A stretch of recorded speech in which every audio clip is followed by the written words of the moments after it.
أعوذ بالله من الشيطان الرجيم. بسم الله الرحمن الرحيم. الرحمن علم القرآن خلق الإنسان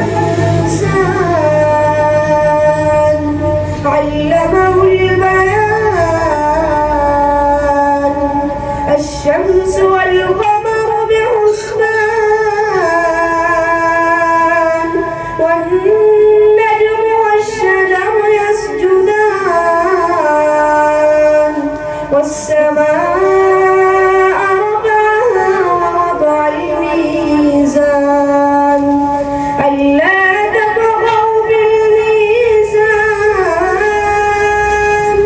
وأقيموا الوزن بالقسط ولا تخسروا الميزان والأرض وضعها للأنام فيها فاكهة والنخل ذات الأكمام والحب ذو العصف والريحان فبأي آلاء ربكما تكذبان خلق